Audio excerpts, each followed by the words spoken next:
You ever notice how the moment you start getting close to an avoidant, they suddenly pull away? Like right when things are flowing, right when connection feels natural, boom, they vanish. Silence, distance, confusion, and your first instinct, you think it's about you. You think you did something wrong. But let me tell you something that'll change the way you see all of it. The pullback isn't rejection. It's evidence of emotional overwhelm. And often, that overwhelm is triggered by one thing: love. You see, avoidants don't run when they feel nothing. They run when they feel everything.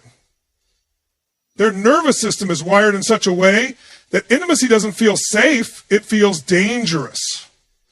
It's not that they don't want closeness, it's that closeness feels like losing control. It feels like vulnerability. And for someone who's built their emotional survival on being self-contained, vulnerability feels like exposure. It feels like weakness. It feels like death. So what happens when an avoidant starts falling in love? Their system lights up like a war zone. Not because the love is toxic, not because you're the problem, but because love challenges the one thing they've depended on their whole life: emotional distance as protection. Love cracks that wall. And instead of surrendering to it, they panic. They retreat. They become distant, not because they're indifferent, but because they're intensely affected. This is where most people get it wrong. They think if he's pulling back, he must not care. But the truth? For avoidance, pulling back is how they cope with caring too much. It's how they stay afloat in an emotional ocean they never learned to swim in. Deep connection makes them feel like they're drowning, and instead of asking for help, they swim away, gasping for air. Here's a deeper philosophy. When someone's never felt safe in love, love itself becomes a threat. The very thing their soul craves, their nervous system rejects. It's a paradox. And if you don't understand it, you'll misinterpret everything. You'll chase them thinking they need more love, or you'll cut them off thinking they never cared. But what if their silence isn't absence, but shock? What if their withdrawal is their version of emotional triage? What if the pullback means their system is flooded and the only way they know how to self-regulate is to retreat? Now, this doesn't mean you tolerate emotional unavailability. It doesn't mean you wait forever. But it does mean you see things with eyes that go beyond behavior, eyes that understand trauma, wiring, and the subconscious battlefield. Avoidants are fighting in their own minds. When an avoidant pulls away, it's often at the very peak of their emotional connection. But they don't know how to sit in that love without unraveling. So they freeze, they run, they disappear, and you're left confused. But let me say this loud and clear. Their retreat is not the absence of love, it's the evidence of it. Trapped in a system that doesn't know how to safely express it. And that's the heartbreak of loving an avoidant. They feel more than they show, and they run hardest from the ones who make them feel the deepest. So the next time they pull away, at the moment it feels real, don't assume it's the end. Recognize it might be the first time they've actually felt something that scared them to their core. And that's not weakness. That's unprocessed love. Desperate to survive without knowing how. Here's the part nobody tells you about avoidance. Just because they're silent doesn't mean they're not watching you. In fact, the silence is part of the watching. They don't just disappear. They observe. Quietly, constantly. And while they're out of reach, they're not out of orbit. Emotionally, they're still circling you like a satellite. Detached, but never disconnected. See, this is the paradox of avoidant love. They want distance to feel safe, but they can't help staying emotionally glued to the very person they're avoiding. That's not indifference. That's internal conflict. It's a psychological tug of war between longing and fear, between desire and self-protection. And when they feel that connection growing stronger, Instead of leaning into it, they shrink back, retreat into the shadows, and do the only thing they've learned how to do: watch instead of engage. This is where it gets deeper. When you see an avoidant go quiet on social media, they're not ignoring you. They're analyzing every photo, every caption, every hint of a mood change. You're not just a person to them, you're a trigger. And I don't mean that in a negative way. I mean you're emotionally significant. You stir something in them that they don't know how to control. So they study you from afar, hoping to feel close without actually getting burned by the heat of connection. Let me make this crystal clear. When an avoidant is truly done, they don't watch. They detach, they shut down, the screen goes black. But when they're still watching, still hovering, still looking for signs of your presence, that's not detachment. That's attachment camouflaged as distance.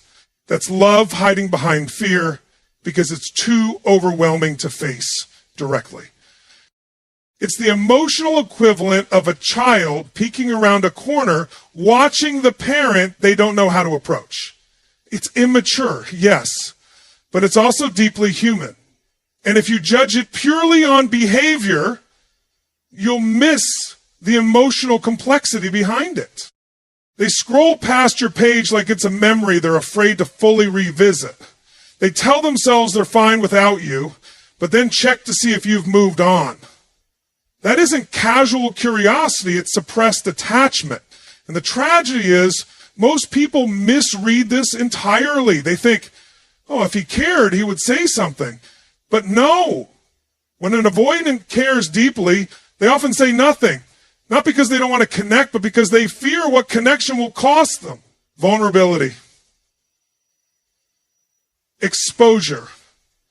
The terrifying possibility of being seen and still not being enough. And let's be real. This isn't about justifying bad behavior. It's not an excuse for immaturity. But if you want to understand avoidant attachment at its core, you have to recognize this one truth. Observation is often their only safe form of intimacy. It's how they stay tethered to something they don't yet feel safe enough to hold. So what do you do with that knowledge? You don't chase. You don't beg. You don't decode every view or click or breadcrumb they leave behind. Instead, you use that time to build emotional clarity within yourself.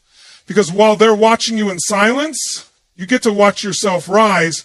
You get to watch yourself become the person who no longer needs to be viewed to feel valued.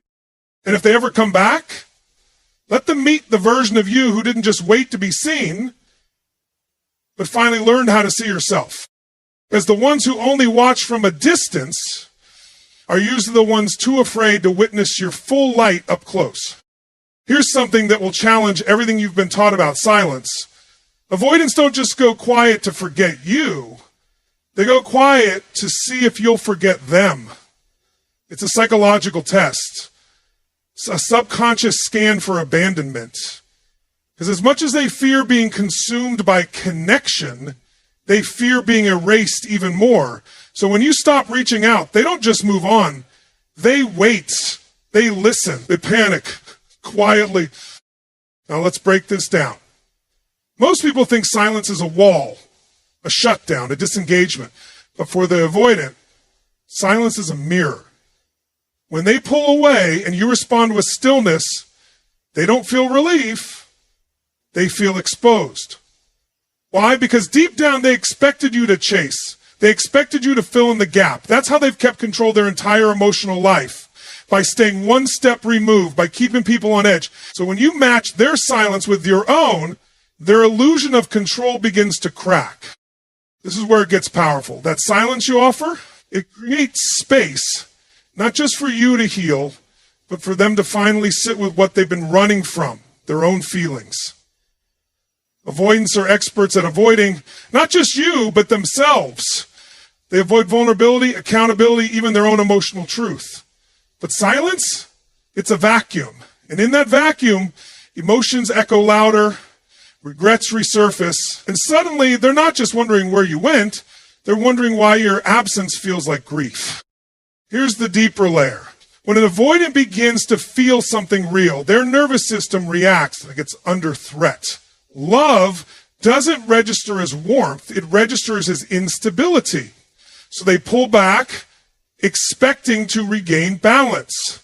But when you don't come after them, when you hold your ground, something flips. The balance they thought they were restoring, it turns into emotional imbalance. Now they're the ones left wondering, now they're the ones spinning internally. And this is critical because avoidants don't break through logic.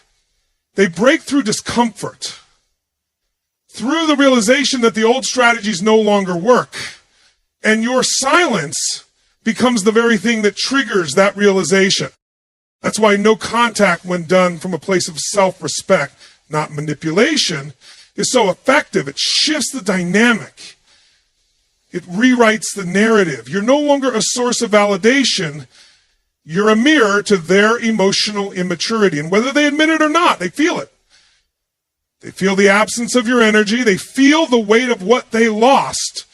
And most importantly, they feel something they've spent a lifetime avoiding: consequence.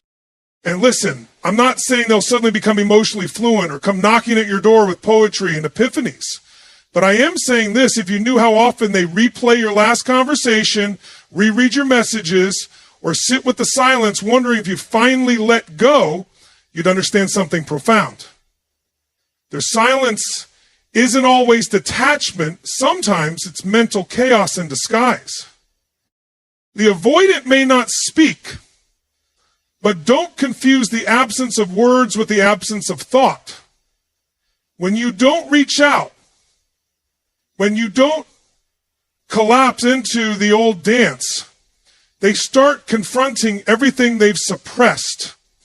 And that confrontation is often the birthplace of transformation.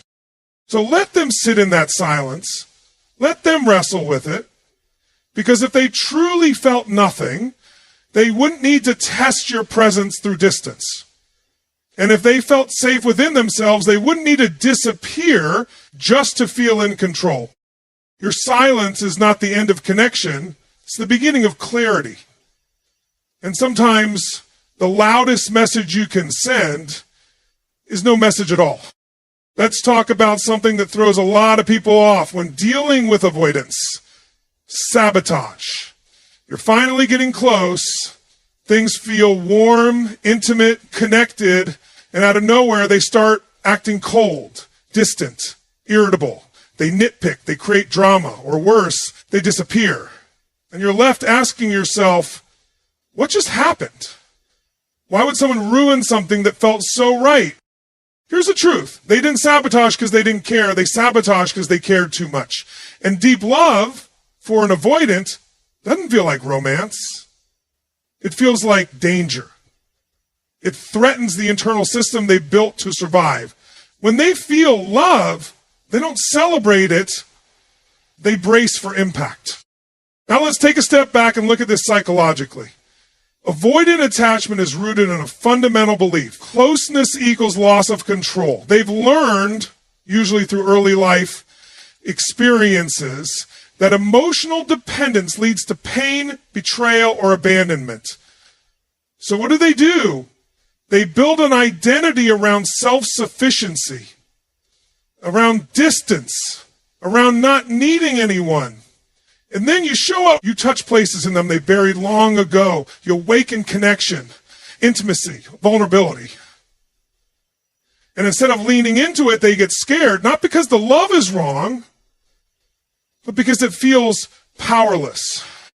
And here's where sabotage enters the picture. For an avoidant, love isn't the problem. Losing control is. And the more love they feel, the more threatened their sense of emotional autonomy becomes.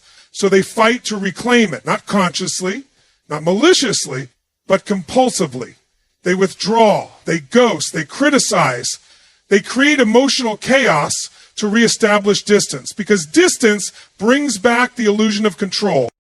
But that illusion comes with a cost, because in pushing you away, they create the very outcome they fear most: disconnection. And deep down, they know it. That's why so many avoidants suffer in silence after they sabotage a connection. They don't feel relief, they feel regret.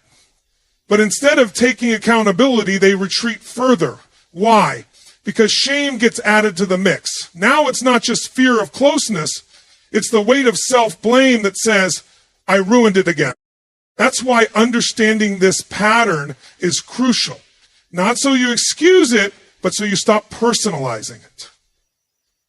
Their sabotage isn't a reflection of your worth. It's a reflection of their internal war. A war between the part of them that craves deep connection and the part that was taught connection is dangerous. Think about this. The moment things start to feel real, most people want to lean in. But avoidants, they hit the brakes. Because to them, real love means real risk. And real risk means a potential for collapse. So instead of saying, this feels too intense, I'm scared, they push you away to feel in control again. But here's the kicker. They never feel truly safe.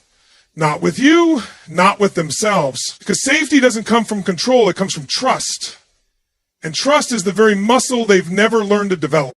This is why you cannot take their behavior as your responsibility to fix. You can love someone and still step back. You can understand their trauma without becoming collateral damage to it. And if they're not willing to face the fear that's driving their sabotage, no amount of love on your part will change the outcome. So if you've been on the receiving end of that emotional sabotage, don't chase them and don't try to rescue them from their own patterns. Instead, rescue yourself from the need to explain away what hurts. Because at the end of the day, sabotage is a reflection of fear, not love. And true love can't survive in a space ruled by fear. If they have to destroy the connection to feel in control, they were never in control to begin with. Here's something most people miss. When an avoidant resurfaces after distance, it's not random. It's not accidental. It's not casual. It's a signal. And it doesn't mean they've suddenly become emotionally fluent or that their fears vanished overnight. What it often means, on a deeper, almost unconscious level, is that their need for connection overpowered their fear of it. Let's unpack that. Avoidants don't come back because they've logically worked through all their issues. They come back because something internally disrupted the balance. Maybe your silence forced them to confront their own emptiness. Maybe your growth reminded them of what they couldn't replace. Or maybe your absence echoed so loudly it became unbearable. Whatever the trigger, there's a moment when the emotional isolation stops feeling like safety and starts feeling like starvation. And that's the turning point. Avoidants aren't immune to loneliness. In fact, they often feel it more intensely than they let on. But they've been conditioned to believe that needing someone is weakness. So when that hunger for emotional closeness starts gnawing at them, it creates an inner crisis. On one hand, they want the comfort, the connection, the emotional presence of the person they pushed away. On the other hand, they fear repeating the same pain they've carried their entire lives. So what happens? They reach out, not always with clarity, not always with courage, but with impulse. Sometimes it's a vague text, a meme, a song, something subtle, almost forgettable. And yet, in the psychology of the avoidant, that message is a major act of vulnerability. They're not just saying hi, they're asking, am I still safe with you? Do I still matter? Now here's where things get complicated. When an avoidant resurfaces, most people make one of two mistakes. They either rush back in hoping the connection has been healed, or they reject them coldly, hoping to punish them for the emotional whiplash. But both reactions miss the core issue. This isn't about punishment or reward, it's about awareness. You need to recognize that when an avoidant returns, it doesn't necessarily mean they're ready for something deeper. It just means they're hurting. They're trying to soothe an ache that silence couldn't solve. But soothing and sustaining are two different things. Their comeback might be emotional hunger, but hunger alone doesn't equal readiness to nourish a relationship. So what do? You stay grounded, You stay clear. You don't respond to their return from your need. You respond from your truth. Ask yourself, has anything changed? Do they have the capacity now to meet you where you are, or are they just reaching back because the void got louder than the fear? Because here's what you need to understand. Returning isn't the same as healing. A return can be a reflex, a craving, a moment of emotional need. But healing requires accountability, consistency, emotional effort. And unless they've done that inner work, their return is just a loop. Another cycle of closeness followed by collapse. And you're not here to live in cycles. You're here to live in clarity. It's not your job to interpret every breadcrumb or decode every message. It's your job to ask one question. Is this return about love or about comfort? Because comfort is easy. Comfort is instinct. But love is intentional. Love is action. Love is the choice to stay when it gets uncomfortable. And that's the test the avoidant has to pass, not by reappearing, but by remaining. Don't mistake their return for a revolution. Sometimes it's just the echo of pain. And your power is knowing the difference. One of the most misunderstood behaviors of avoidantly attached individuals is their tendency to show care through actionless presence. They may not shower you with affirmations or emotional vulnerability. They may not call you daily or share their inner world the way securely attached individuals do. But here's the paradox. Sometimes the deepest expression of their love isn't what they say or even do, it's the fact that they're still there. Let me be clear. I'm not talking about breadcrumbs. I'm not talking about inconsistent contact or toxic push-pull dynamics. I'm talking about the quiet, often overlooked moments where the avoidant stays connected in the only way they know how. It might be checking in after weeks of silence. It might be showing up when you need help, even if they can't say, I love you. It might be sitting in the same room with you for hours, saying little, but being there. These moments are subtle, but they're not meaningless. See, when someone is deeply avoidant, closeness can feel like a threat to their very identity. So any form of sustained connection, even a fragile thread, is significant. Because for them, not leaving is an act of love. It's effort wrapped in discomfort. It's commitment cloaked in self-protection. And if you're not paying attention, you'll miss it. You'll think they don't care. You'll think their silence means indifference. But often, it means they're holding on in the only way they've learned how. This is where we need to shift our lens. Love doesn't always speak fluently. It doesn't always show up in the language you're used to. Sometimes it speaks in code, in stillness and half steps forward. And if you don't understand that language, you'll misread the signs. You'll mistake restraint for rejection. You'll confuse emotional suppression with emotional absence. But beneath the surface, there's a battle going on, a war between the instinct to flee and the desire to stay. When they stay, even in silence, it often means the desire to love you is winning. Now, this doesn't mean you should tolerate emotional neglect or wait around indefinitely. Understanding isn't the same as accepting less than you deserve. But it does mean recognizing that for some people, love is a slow unraveling, a cautious reveal, a series of internal negotiations. And if you can't see the signs of growth, you'll abandon the process before the breakthrough comes. There's a reason avoidants often keep coming back. It's not just about you. It's about the space you represent. You become the mirror of their suppressed desires. You become the safe place they never had, even if they don't know how to hold on to. So every time they return, every time they stay even, when it scares them, they're telling